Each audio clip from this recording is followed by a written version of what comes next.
বিএসএফের উস্কানিতেই চাঁপাইনবাবগঞ্জের চৌকা সীমান্তে উত্তেজনা তৈরি হয় বলে জানিয়েছেন বাসিন্দারা। যে কোনো অপতৎপরতা ঠেকাতে বিজিবিকে সহায়তা অব্যাহত রাখার প্রত্যয়ও তাদের। এদিকে ওই সীমান্তে টহল বাড়িয়েছে বর্ডার গার্ড। কর্মকর্তারা বলছেন, দ্বিপাক্ষিক চুক্তি আর সীমান্ত বাহিনীর শীর্ষ পর্যায়ে আলোচনার ভিত্তিতেই শূন্যরেখার কাছে স্থাপনা নির্মাণ করতে হবে। চাঁপাইনবাবগঞ্জের চৌকা সীমান্ত এখন শান্ত। বিজিবির প্রতিরোধের মুখে আপাতত কাঁটাতারের বেড়ার নির্মাণ বন্ধ রেখেছে ভারত। শূন্যরেখার ১৫০ গজের মধ্যে স্থাপনা নির্মাণ আন্তর্জাতিক আইনের পরিপন্থী হলেও চৌকা সীমান্তে ৬০ থেকে ৭০ গজে বেড়া দিতে উদ্যোগ নেয় ভারত। প্রথমবার বাধা দিলে পরদিন আবারও নির্মাণ কাজ চালায় বিএসএফ। এই ঘটনাকে প্রতিবেশী দেশটির উস্কানি হিসেবে দেখছেন স্থানীয়রা।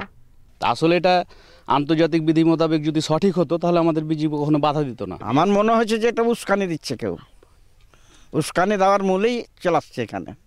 শূন্যরেখায় যে কোনো অপতৎপরতার বিরুদ্ধে বিজিবিকে সহযোগিতায় পিছুপা হবেন না বলে জানিয়েছেন সীমান্ত এলাকার বাসিন্দারা। বিএসএফ অনেক বাড়াবাড়ি করছে, পাবলিক অনেক বাড়াবাড়ি করছে, তারা চলে আসছে আমাদের দিকে, কিন্তু আমরা তো হটি না, পিছু হটবো না। আমরা যদি বিজিবির সাথে আমাদের নিজের বুকের তাজা রক্ত দিয়ে হলেও আমরা আমাদের মাতৃভূমিকে রক্ষা করব। উত্তেজনা নিরসনে গত রোববার থেকে বুধবার ৪ দফা পতাকা বৈঠক করে বিজিবি ও বিএসএফ।